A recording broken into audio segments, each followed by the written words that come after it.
Good morning and welcome, ladies and gentlemen, to this weekend edition of Australian Indian Radio, a live feed brought to you by the Gentex multimedia streaming service as well. It's a wonderful day here in Brisbane today on the 5th of November, 22 degrees and mostly sunny. And it's a very eventful weekend. There's so many functions and events which are happening, which we will feature towards the end of our show today. But don't forget that at 10 a.m. this week, we have the monthly Aapka Sehat, Your Health, is a very special presentation of the Indian Medical Association of Queensland. So that's coming up at 10 right after the news for today. Well, let's get into the news for today. Let's get what's making news in the headlines. The top stories now on Weekend Breakfast. And flooded rivers in central west New South Wales are expected to peak today, while Forbes faces its worst inundation in up to 70 years. Parts of the town, including some businesses, have already been inundated by the rising Lachlan River. Dozens of Defence Force personnel have been deployed to Forbes to provide additional support. South Korea has scrambled 80 military jets in response to a large North Korean Air Force exercise in a further escalation of regional tensions. South Korea says it detected around 180 North Korean planes in a drill near the border. It comes after North Korea fired dozens of missiles into the sea over the past few days. About half of Twitter's workforce are gradually being informed that they have been sacked as its new owner Elon Musk begins its push to cut costs. Now, many Twitter staff woke up to find that they'd been locked out of their work laptops. Those who had lost their jobs were only told by an email sent later to their personal accounts. Some are still waiting to hear. And at the T20 World Cup, Australia has scraped home over Afghanistan by just 4 runs and now has an anxious wait to see if they play in the semi-finals. The narrow margin was not enough for Australia to overtake England's net run rate, meaning if England beats Sri Lanka tonight, they will join New Zealand in the semi-finals at Australia's expense. There you are, ladies and gentlemen, the news update for today. Right now, let's take a look at what sort of relief is there for the flood victims. I think it's fair to say, Kirsten, probably the last 2 to 3 months is where things have really started to turn quite dire. And we start to hear that basically from the charities that we support on the ground. We basically the fridge and pantry for about 500 charities across Victoria. And they tell us pretty quickly that they need more food, that they're starting to see more people come through. And just the other week we were speaking to one in Narre Warren, which is sort of the southeastern corridor of Victoria, and they said they'd gone from seeing 1,000 families a week to over 1,300 in about 6 weeks. So it's been dramatic. We know that people in Victoria did it really tough during lockdown. How does demand compare to that time? I think the difference with lockdown was that there was quite a bit of government support and quite a bit of public consciousness around the fact that people were isolated, and we saw empty shelves and we all had an understanding of what it was like to imagine nothing in the pantry, but everyone thought it was temporary and they could see the end in sight. I think when the government is saying in the budget that power bills are going up by 56% or whatever it was in the next 2 years, there's a sense of despair and helplessness in that there's no sunshine ahead and things are getting worse. Energy bills are coming in from the winter now, just starting to land. As I said, petrol prices have gone back up since the government help's fallen away, interest rates. And for a lot of families, it's just a bridge too far. There's just been something that's tipped them over, and the demand has been almost instantaneous. Tell us some of the stories people who have been using Food Bank in recent months have been telling you and volunteers about the choices that they're making at the moment. Well, there's heartbreaking stories, and one of the problems we face is constantly dealing with statistics and me telling you that they've gone from 1,000 families to 1,300, but every single number in those statistics is a person with a very individual story. And I met a woman last week on one of our mobile supermarket buses who was just selecting some yogurt from the fridge, and she was quite excited, and the sense of relief on people's faces when they see foods that are familiar and they feel like they're in a supermarket setting as opposed to just being handed a bag of something that they don't know what's in there is quite amazing. And she said to me, how long do you think this yogurt will last? And I said, well, I wouldn't go past the use-by date, you know, it's bacteria and stuff. And she said, oh. And I said, why? What were you thinking? She said, this was going to be my kid's treat on Christmas Day. This was going to be our special Christmas. And in that moment, you get a little lump in your throat and you think, oh my goodness, that's Christmas to them. That's the Christmas surprise, just some yogurt. That is heartbreaking to hear. If food is hard to come by now, it does suggest that come Christmas, some kids probably aren't going to be having the Christmas that they might be dreaming of. Oh, you're exactly right. Most phrase we hear very common is, well, Christmas is a luxury we can't afford. So, you know, it'll come and go, but not for us. And you just think, wow, Christmas is traditionally non-negotiable. Everybody expects at least getting together with the family, some nice food, some sense of celebration, but that's evaporated for a lot of people. And I was just talking to one of the teachers at the school breakfast programs that we have across 1,000 schools in Victoria, and she said, oh, we notice even things like on a rainy day now, we have far less students because lots of families can't afford to put petrol in their car and drive the kids there, and they're not going to make them walk through the rain, so they don't go to school. I mean, that's an incredible impact. Tell us, is Foodbank in a position to satisfy the increasing demand for its products? Yeah, we are. I mean, it's what we do. It's what we do day in, day out. As soon as the floods hit recently, we were ready to go. We partnered with the Red Cross. But there's been a real change in the way we get food, because traditionally we received a lot of food excess from farmers, from supermarkets, from food processors, but that sort of shrunk a little. One, because of floods, so there's not much produce around. I mean, we had the ridiculous situation where there were $11 lettuces just a few months ago. So you can imagine that people in lower socioeconomic circumstances aren't availing themselves of fresh fruit and veg. And because it's that price, it means it's pretty scarce. And so we're having to buy a lot more food now. And we can access the bananas that are just a little bit too straight for the major supermarkets, or the pears and pumpkins that are a bit too small or wonky in size. But we've gone from spending just 4 years ago about $50,000 a year on supplementary food for all our charities to, in the last 12 months, we've had to spend $5 million. So that's a lot of work and a lot of amazing community support just to get that money to buy food. Just finally, Matt Tilley, what we report every day, of course, the cost of living pressures facing society, the incredible flooding that we're seeing in the southeast.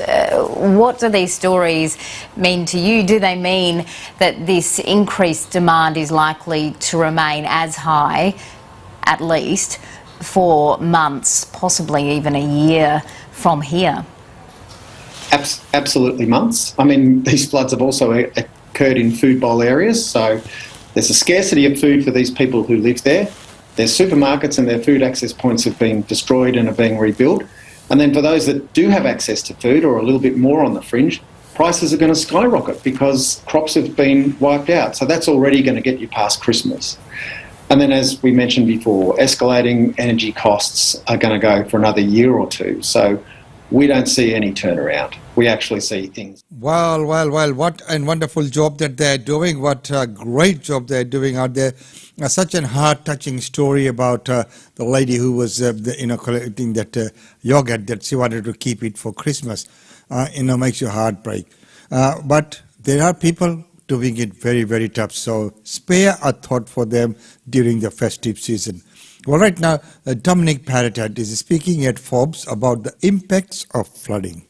Today we're also announcing for our farmers, agricultural producers across New South Wales in those affected LGAs that the rural assistance grants are available of up to $25,000. I want to thank the Commonwealth Government for the support that they have provided with that. I think the work that the state and the Commonwealth are doing together when it comes to emergency management has significantly improved.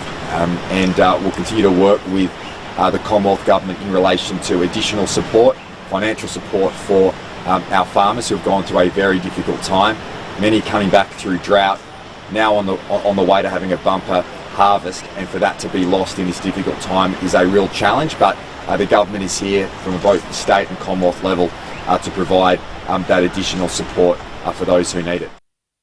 And of course, for those who need it, and it is very, very important that the flood relief gets to the victims as soon as it can, because many times it's far too little, too late. Well, right now, whenever there's an election, there is a campaign, and during that campaign, promises are made.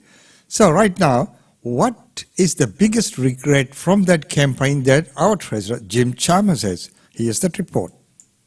One of the biggest mistakes I made in that last election campaign was to respond instinctively and truthfully to a text message from Shane Wright, who's familiar to many of you for a long time. He was the Canberra correspondent for the West Australian. And he texted me and he said, "How much did Leo get for the last tooth he lost?" And the truth was it was $20 because neither his mum nor I are big cash carriers, and we happen to have a lobster in the wallet, and so it became $20. And I have lost count of the amount of times people have raised this with me in the 6 or so months. If I could change anything about that election campaign, I reckon I would have left Shane's text message unresponded to. And it's very timely right now because my middle child, Annabelle, 5-year-old, she's about to lose one too, and she's very familiar with the precedent that was set in April or May this year. Well, there you go. The precedent that has been set will have to be followed through. Well, right now, that big news about Twitter sacking almost half of its employees. Here's that report. Yeah, drama. It's been absolutely epic, Joe. So what the latest is that Twitter has temporarily closed its offices worldwide and cut off its workers' access to its systems. Essentially, they can't log in. So Twitter told workers they'll receive an email about whether they'll still have a job or not by 3 a.m. Eastern Daylight Time. So that deadline's already passed. So in context, Twitter employs 7,500 people worldwide, and Elon Musk, the new owner, wants to cut half of them in a ruthless cost-cutting exercise. So that'll be about 3,700 jobs culled worldwide. As for who's affected, it's a wide range of job functions, including engineering, communications, product, content curation, and that also includes Australian staff of Twitter. And that's the latest in the firing saga, because as we know, in the last week or so, when Elon Musk became the owner of Twitter, when the deal closed, he, in a very sensational move, fired the CEO, chief financial officer, and the head of legal, who was responsible for banning former US President Donald Trump on Twitter. And adding to all that, there's also a lawsuit that's been filed against Twitter. So 5 Twitter employees, some current, some former, have sued the company in the US courts, in a San Francisco federal court, alleging that Twitter breached federal and California laws by not giving them enough notice about the layoffs. So under US law, an employer needs to give 60 days or 2 months notice if there are going to be mass layoffs. But that hasn't happened. It seems Elon Musk has given them about 1 week tops. That's being very generous here. And these 5 workers are seeking appropriate notice and severance pay. The drama continues with Twitter, doesn't it? And on top of all of this, Twitter suffered a massive revenue drop as well. Yeah, that's right. So that's the words of Elon Musk himself in a recent tweet. So Elon Musk is saying this massive drop happened because advertisers have been pausing spending, but he didn't give an idea, no concrete numbers on how massive this revenue drop is. So Elon Musk has blamed this on so-called activist groups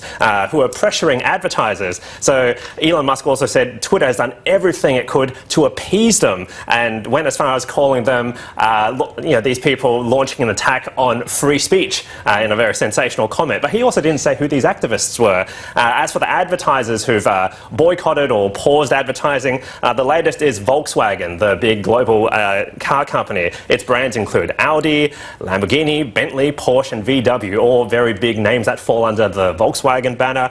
And, it's the latest in a long line of advertisers, because in the last week or so, General Mills, the US cereal company, has also paused advertising, as well as General Motors, another major global car giant. All in all, a very absolutely chaotic start to Twitter under Elon Musk's management. Yes, to say the least.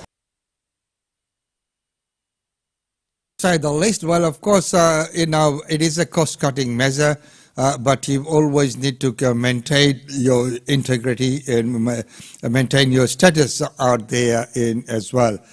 Otherwise, no one will be tweeting. Well, ladies and gentlemen, right now for the last part of our report for today, before we go to our functions and events, is the RBI and the interest rate, which keeps going up. So what's the forecast? What's going to happen very much in the future? The Reserve Bank has updated its economic forecasts. What does it say Australians can expect over the next couple of years? Look, Sam, it's going to be a tough couple of years for Australians, according to the Reserve Bank's forecast. They've cut their forecast for economic growth. That's almost a percentage point lower. That's based on a much weaker forecast for household consumption. The Reserve Bank is expecting households to cut back as the effective interest rate rises that have already been made by the central bank pass through to people's mortgages and cut their spending. And one of the other bits of bad news for households is they can't expect their real wages to rise basically until the end of 2024. And the biggest driver of that is that even though wage increases are starting to happen in the economy, they're not speeding up very quickly. We'll get maybe to 4% wage growth by the end of 2024. But the RBA has actually extended out its inflation forecast. So not only is inflation expected to peak at 8% at the end of this year, it's expected to stay above the Reserve Bank's 2 to 3% target range until 2025. The forecast for December 2024 still has inflation at 3.2% for the year. So really not great news for households on the economic front. Yeah, Michael, the bank also reviewed more information about its liaison program. What did we learn from that? Look, probably the key takeaway is that interest rate rises so far do appear to be having some effect. Only marginal at the moment, and that is the point of the bank's liaison program. It's supposed to tell them what's happening right now, whereas the economic data tends to lag by several months. And what businesses are reporting in a lot of industries, particularly in retail, in hospitality, demand remains strong, but perhaps not quite as red hot as it was in the first half of this year. And that's perhaps an indication that those interest rate rises are causing enough households to cut back on some of their spending as they brace for higher mortgage payments. The good news from Business Liaison is that on the employment front, even though there's been a slight drop-off in hiring intentions, 55% of businesses still expect to add more staff, and virtually no businesses expect to lay anyone off. So if you're a worker, that's a good news. It means unemployment looks incredibly unlikely to rise quickly from its current low of 3.5%. And how does this play into, I suppose, the outlook for interest rates?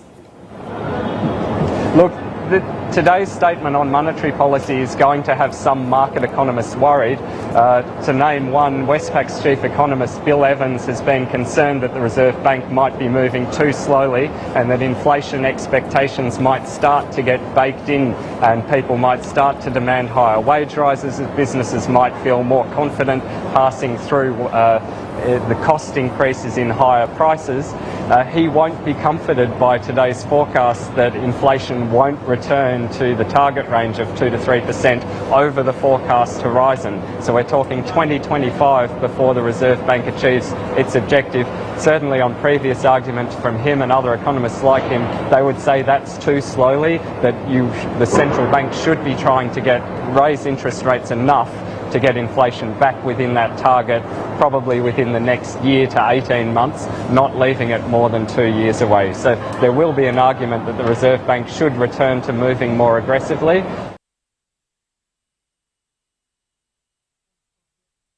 Of course, moving into a more aggressive phase is going to be what's predicted. And it is already putting a lot of pressure on many of the mortgagees who have had their mortgages right on the brim, meaning they were borrowed to the max and they've just managed to get their loans over the line. But with this interest rate rise, they probably don't qualify. Or if they were to apply now, they would not qualify. Well, ladies and gentlemen, right now it's time to look at our functions and events.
Well, ladies and gentlemen, that's about all we have time for you in this segment, but we will be back on Monday. But don't forget that next up at 10 a.m., we have this month's episode of Aapka Sehat, Your Health, a very special presentation of Indian Medical Association of Queensland. Stay tuned. We'll see you at that concert.